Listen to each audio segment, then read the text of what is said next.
This is All Ships Follow Me by Mieke Eerkens. Chapter 10. Starting over. Dordrecht, the Netherlands, July 29th, 1946.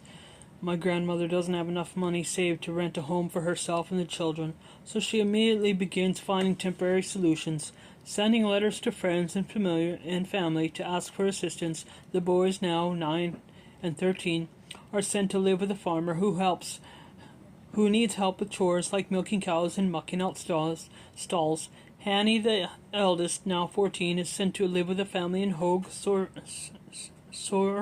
Soren, a tiny village about 30 miles drive from Apeldoorn, helping them with sewing jobs. Elsie, too small to work for her keep, is taken in by the family of one of the family's old neighbors in Apeldoorn. Meanwhile, my grandmother keeps working as a maid and searches for a home where the family can be together, but every rental application she fills out is denied. As she becomes increasingly desperate, and as the family that has agreed to take Elsie in begins to ask how long her stay is going to last, they find a solution for her. They know a family that has a summer cottage, high value,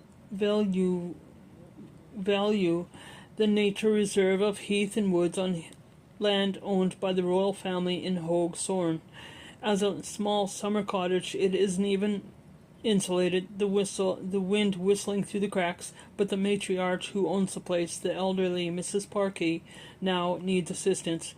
They work out an arrangement that my grandmother and the children can live there for very low rent year-round if they take care of Mrs. Parkey during the summer months when she is there. My grandmother agrees immediately, and she gathers her children into the tiny house between the cornfield and the woods to try and start life over. The painted wooden house is called the Red Pan, a play on the words, as the Dutch word for the red clay roof tiles on the house is roof pan, short for pantile, and a carving of the horned pagan god of field and woods. Pan dances on the top of the house's peak on his goat hind legs. The cottage resembles a particularly elaborate Swiss chalet, with woodland creatures carved into the gables, forest gnomes in the garden, owl-shaped trellises, and bucks with antlers stenciled onto the exterior walls. At night the frost spreads across their blankets, and they wake up with ice crystals in their noses and their hair frozen to the pillows. But for Elsie, this is the best time in her life, back together with her siblings and her mother under one roof, and they are quite literally under one roof, as they sleep side by side upstairs under the folk art painted eaves in two rooms separated by an interior wall that doesn't reach the ceiling. At night, Pim and Elsie lob things over the wall partition to Hanny and Bert, and they sing Dutch folk songs in the dark together until my grandmother, knitting socks and underwear downstairs by the fireplace, calls up to them to go to sleep. Hoog Soren, the Netherlands, 2015. On a sunny early summer day, my mother and I visit the sites of her childhood and part of mine in Hoog Soren. We pass the school where I attended first grade and where my mother attended grammar school. We are on our way to the Red Pan, which is now on the National Register of Historic Places. I have biked past the Red Pan many times in my life. My cousins still own my grandmother's summer cottage down the road, so this is not the first time I have seen the house, but it will be the first time I have been inside. Via a website about the village, I tracked down the current owner and was surprised to find that the house has remained in the same family all these years, and that the owner is Heidi Parkey,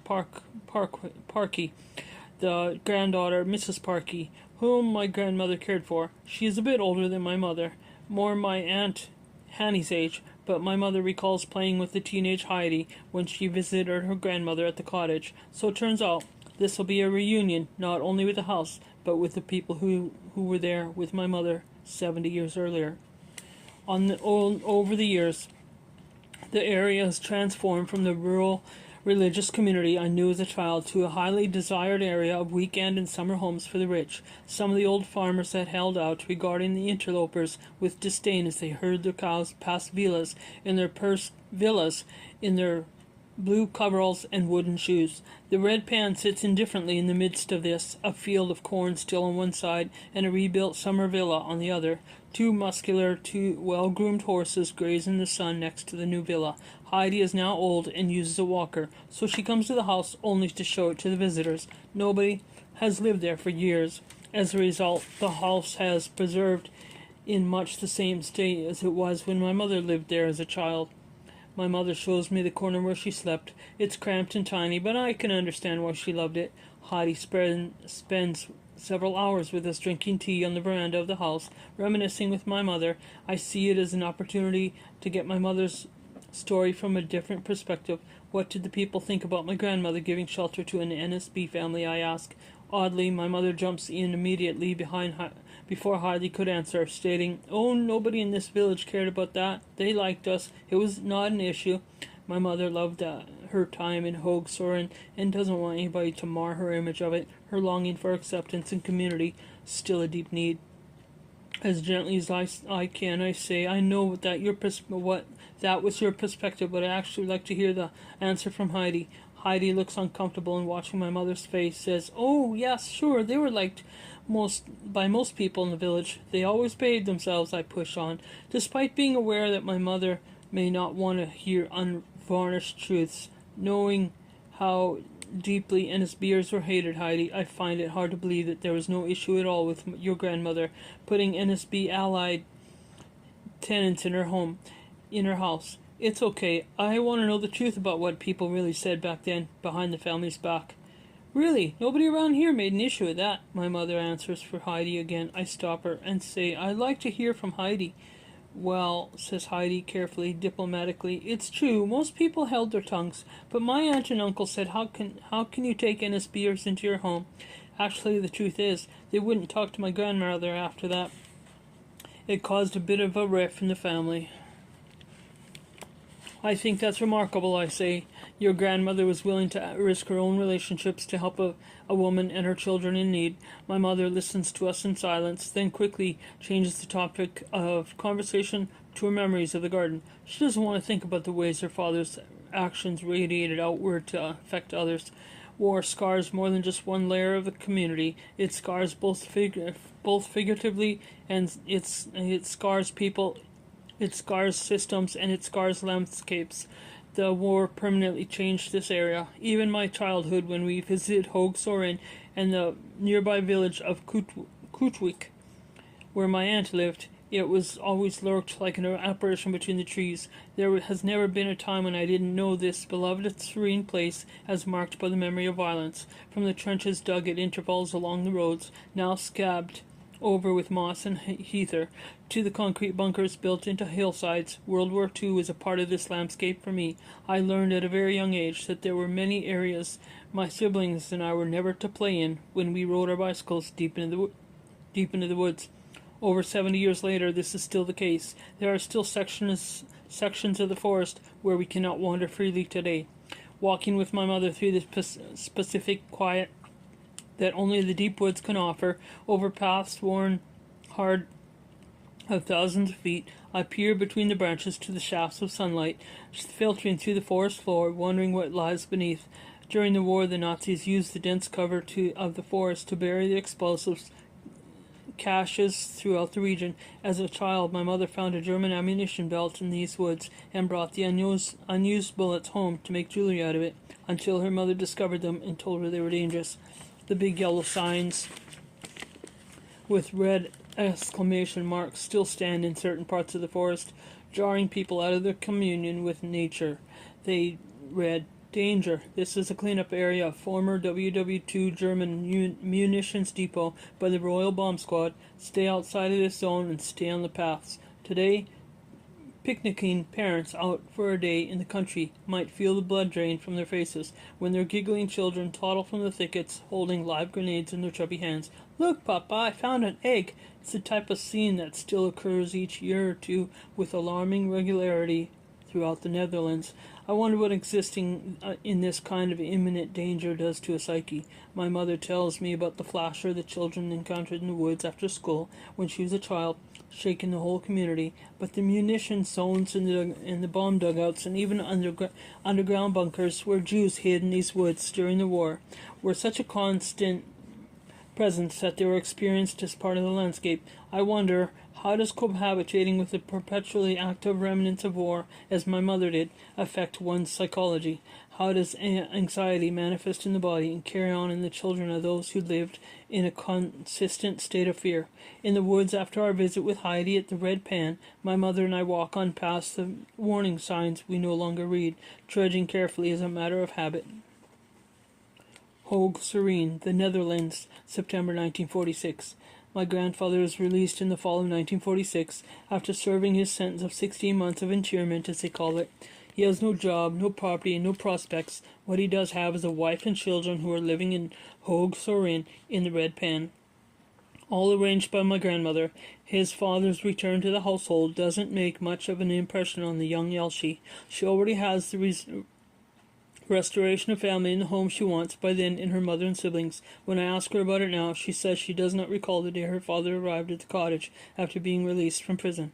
Like a car merging onto a freeway, he's suddenly just there among them again, eating at their table, drinking the tea his wife sets before him, while the return of their father specifically doesn't make much of an impression. 6-year-old Elsie finally feels content once again having her family back together and a secure sense of home. This period in Hoog Serene is marked by a profound sense of happiness. She builds snowmen from her siblings in the winter and goes to school on the back of her mother's bicycle. It's her first year of school, first grade. The next year she will ride her bicycle beside her siblings, learning this necessary skill early, like for all Dutch children. In a random search of information about the 2-room Hoog Serene schoolhouse on the internet, an old sepia photo pops up, and there's Elsie at 8 or 9 years old, sitting on a wooden desk in the classroom with the other young children, looking cheerful in a plaid dress with a massive white bow in her hair. Everything in her life looks normal, for the first time in her young experience. But of course, beyond the veneer of normalcy, the effects of the war still carry on. In Gelderland, where they live, all the NSBers are known. My grandfather has been banned from his job at the auto mechanic school, banned from the teaching profession, and he is virtually unemployable in the area. The Apeldoorn Courant, the local newspaper, runs on an article in June 1946, naming the NSBers from the area who have come before the tribunal, including my grandfather, not bothering to hide its contempt and dripping with sarcasm. The article reads, A.C. Decock, teacher in Apeldoorn, interned at Wessep, was a member of the NSB until September 1944, a local group leader in the movement. The accused believed that the NSB would deliver better social benefits. He denied having spread political propaganda at the mechanic school where he worked. He was disappointed that the organization later developed into a deplorable manner. His defense witnesses painted the accused as someone who was regarded by those with opposing views during the war as a real mensch. Defense lawyer asked for consideration that the accused 4 children are living in a children's home. His 14-year-old is forced to live with kraut girls and similar riffraff that was causing this girl, who feels far removed from them, to develop an interior complex. Sentencing A.C. Decock, internment until September 15th, 1946, and loss of voting rights. Mrs. M.C. Decock, Bardo, of Apeldoorn, was a member of the NSB, but never showed up actively in the movement. She was interned for 7 months and is now home. Sentencing, internment in camp as time served, loss of voting rights. With articles like this in the local newspaper of a small city, my grandfather and the family are marked in the community. He will not be hired anywhere near Hoog Serene. Even those who would consider it would be ostracized for having an NSBer. For hiring an NSBer. With 5 mouths to feed, my grandfather has to find a way to earn money. Eventually he manages to do this, getting a job at the National Aerospace Laboratory in Amsterdam, where he works on aerodynamics projects. The job requires him to be in the city, so for several years he returns home only on the weekends to see the family. Together they bike through the woods to the train station in Apeldoorn on Saturday afternoon to pick him up, and they drop him off on Sunday evening when he takes the train back to Amsterdam. Elsie sees her father very little. He plays a very minor role in her day-to-day life in Hoog Serene. On one of his weekends home, he gets my grandmother pregnant for the 5th time, and 9 months later, in May 1948, little Rob is born. Something that brings joy and hope back into their lives. 8-year-old Elsie is no longer the baby in the family, something she is thrilled about. In photos, she carries her baby brother around like a doll. She dresses him and feeds him his bottle and coos at him through the bars of the playpen set up in the tiny little living room of the red pan. Uncle Rob now writes of his birth. I believe, or like to believe, if you want, that I represented an elusive sort of restart for the pair of parents. They couldn't undo his history, but they could give themselves another go. Unfortunately, they were never going to be able to be quite realistic. Babies and toddlers were very good at soaking up in considerable detail the state of mind of those around them, even if they don't have the grown-up words. All that denial, all that frickin' silent denial. Rob pushes back against the narrative that my mother seems to want to adhere to. Fresh start, no enemies. I understand his resentment now in having been used as the savior figure in a family unwilling or unable to reckon with the past. Certainly as he grew up, he would have known that something had happened to the family unit that was not to be spoken of, and that he was excluded from. It seems a heavy burden for a child to care. The family gets a dog, a German shepherd they call Bandit. They play in the garden, go to the lake in the summer. Elsie learns to swim, makes a best friend, a girl named Ava who lives a few houses away in the village, a friend she will keep for the rest of her life. In the summers, Mrs. Parquet comes to stay. My grandmother does her washing and cooks her meals, and the children play with her grandchildren, including Heidi. But despite the relief from the immediate terror of war, the country is not healed. Perhaps will never heal. Buildings haven't been rebuilt. Lives have been lost. The anti-German NSB sediment is everywhere. There are businesses that won't even serve people with a German accent in the decades after the war. My grandparents would have been, of course, hyper-aware of this as blacklisted adults, but by and large, young Elsie is insulated from it, growing up in the forest, on the heath in rural Sorin, with the occasional exciting visit to the village from the teenage Princess Beatrix, stopping by in her horse-drawn coach on weekend outings from the Royal Palace in Appledorn. Elsie becomes Else as she turns 8, 9, 10, 11, 12, all in a tiny cottage in the village. Her older sister Hanny graduates high school in this time and moves into a small apartment in a nearby city where she works as a lab technician. Through that job, she meets a research student, Hans. Before long, young people's impulses being what they are, she's pregnant. Little Rob, her toddler brother, is beside himself. He runs through the village of Hogue Sorin, yelling, I'm an uncle! I'm an uncle! Else, now 13 years old, excited by the prospect of being an auntie to her big sister's baby. She adores babies. She beams when she is told the news by her mother. This is going to be so great, she says. Her mother frowns. No, Else. This is not so nice at all. This is not good news. Hanny will have to marry Hans. There's no other option in the 1950s for a pregnant girl. Word of Hanny's fate spreads through the village, where 2 other young ladies have also become pregnant. The baker, bringing loaves to the houses on his Bake Fiat's cargo bicycle, raises his eyebrows when my mother tells him the news during their customary chit-chat on the front stoop of the red pen. Go, the stork sure be flying hard around here, he says in the heavy regional accent. Here's your whole grain bread and 12 biscuits, Mrs. Decock. Congratulations on the blessed news. The baby comes, a little girl named Mieke, and she is beloved by the family. Hanny has received the most rigorous high school education among the children and is extremely smart, abandons her pursuit of a career. She marries Hans and they live with the baby Mieke in the university city of Leiden, where Hanny becomes a stay-at-home mother. Later she follows her geologist husband to Libya and Texas before settling right back into a farmhouse in the Veluwe with 3 more children. This is a house where I will later live for a year, and where our family will spend our summers. When Else is 15 and her elder siblings have already left home, she and her mother and Rob moved to Amsterdam to join her father. She has finally reached the top of a waiting list and has been issued government housing and an apartment on the outskirts of the city. It marks the end of the happiest time in her life, and a move into one of the most difficult ones. Before they leave, her father uses the money he had saved up to buy a parcel of land in Kutwijk, very close to Hoog Soren. The parcel is only an old barn and the burnt remains of a house on it. My grandfather plans to build the family a house on the site of the former house, but when he submits the application for a building permit to the county office, he is explicitly denied the permit. Despite the parcel's clear zoning for a residence, there is no explanation for the denial. Shortly thereafter, the mayor's office changes the zoning of the parcel to preclude building any new structures on it. Later, rumors filter back to the family. No NSBer is going to build a home in this county.